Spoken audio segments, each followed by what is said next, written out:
trying to bring my focus to the married part, because to be sincere, I don't want to say monkey chop banana with a small destiny what I get. Honestly, in my wild wish book, I have making out with a married lady well written out, but fear won't let me because I have actually had many chances. So she was trying to get all over me, but I gave her a gentle push away. So without hesitation, I asked, "Can you explain to me the marriage stuff you said earlier?" She began unbuttoning her shirt right before me, giving me the front row view.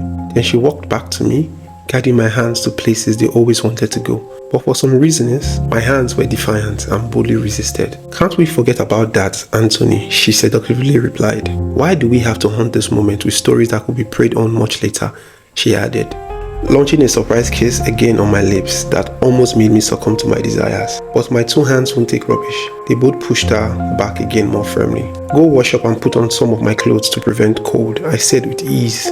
Before she could reply, I added, "I am not joining you." To my surprise, she did as I said, without revolt, and I went in for my turn after she finished. All this while, there was no light at home, but we were using the moon and my rechargeable light as a source of light. We found ourselves sitting at opposite ends to each other. She was no longer trying to pounce on me. I think now she got my message. A few minutes went by, it was total silence, and the rain sounded more serious. You could hear the sound of thunder more often. I called out to her to come over, and like a baby, she crawled into the warmth of my embrace, giving me a peck on my cheeks.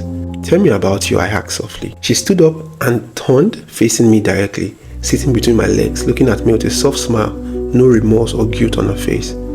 Sincerely, she looked just as beautiful, like the first day I met her at the NCCF family house, on those curly short braids. I actually lied. She started, smiling, licking her lips, catching me by surprise.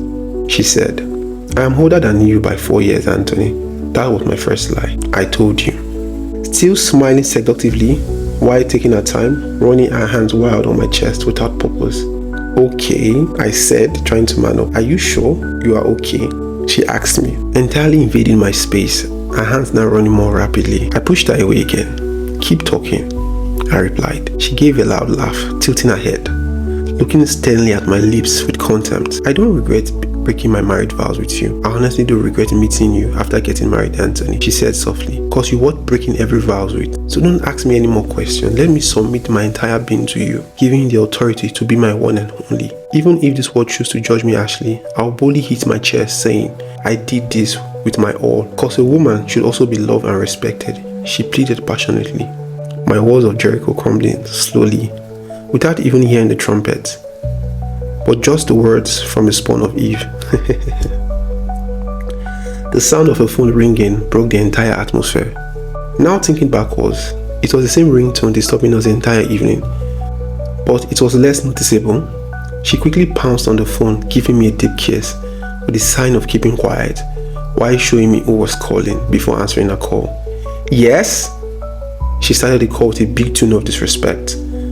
On the other end of the call, you could hear the husband saying, "Is that the way to greet the man who paid the bride price on your head?" She replied, "Who paid what?" while giving me kisses in between her pauses, wrapping my arms tighter around her, giving a soft but gentle moan when we were deep down in each other's mouths. "I am asking you, what did you pay?" Now talking more gently, but you could still sense the threat in her tone. "Who gave you the money to pay and buy everything?" she added. Angrily, the husband responded, "Okay now, tell the whole world that you gave me money. Keep talking, keep talking.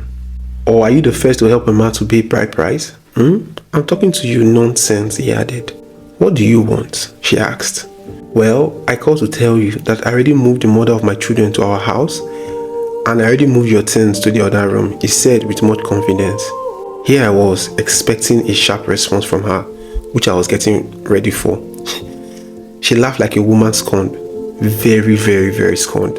To be sincere, I was getting a little bit scared, and more scared, when she started guiding my hands in between her legs, perfectly placing to her own satisfaction. You could see her biting her lips, giving me little moans along the way, which sounded much louder now, and she wasn't holding back as she was before. Then her husband caught in. "Where are you?" sounding suspicious.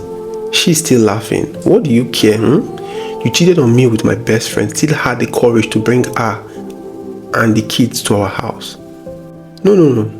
Hold on, my house that I built with my own money," she said with ease, Don't you have shame, my dear husband, she added. Tell me, my love, the love of my life, she said, now placing the phone on my hands to hold steadily in her ears, while she gave me kisses more passionately. Was I wrong to love a man and support him when he had nothing? Was I a fool to stand by you when my family said no to you? Was I wrong to support you through school, pay your fees, your rent, feed you, clothe you? She said with her voice now breaking with despair. But she kept guarding my hands in between her legs like a shepherd guarding his flock. Don't you dare take your fingers off, she whispered in my ear like a threat. On the phone, you could hear the husband laugh. Did I ask you to help me? You did that because you love me, and is that a crime? He replied her.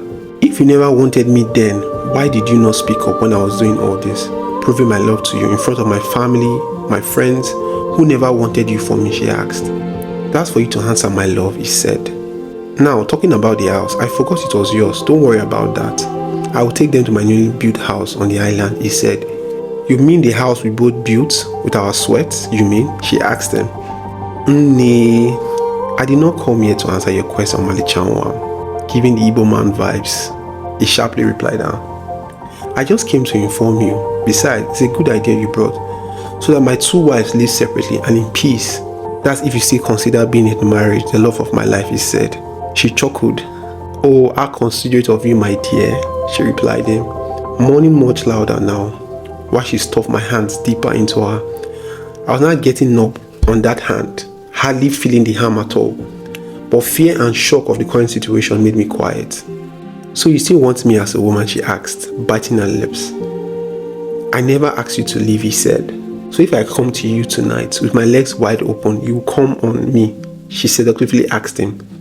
My mind now going crazy. Chai, oh, I don't go jam like this, my village people. Of course, are you not my wife? He said. Thinking back now, my dear, it's been a while. A very, very long time now we made love, He spoke like a man without sense. Are you sure you can handle me? She asked him. She now moving rapidly like someone now approaching climax on my hands.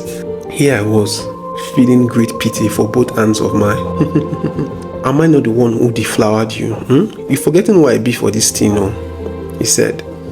In a flash of a second, she hung up the call, took the phone and tossed it on the bed, and gave a loud cry of satisfaction, placing her mouth on my ears. You could hear her breathing heavily, while running her tongue to and fro my ears. Then she came off me, toppled herself in between my chest, took my hands that were down in between her legs, placing each finger in her mouth and licked them off one by one, before wrapping my both hands around her. Then she looked up to me and spoke with a voice like someone who just reached a decision.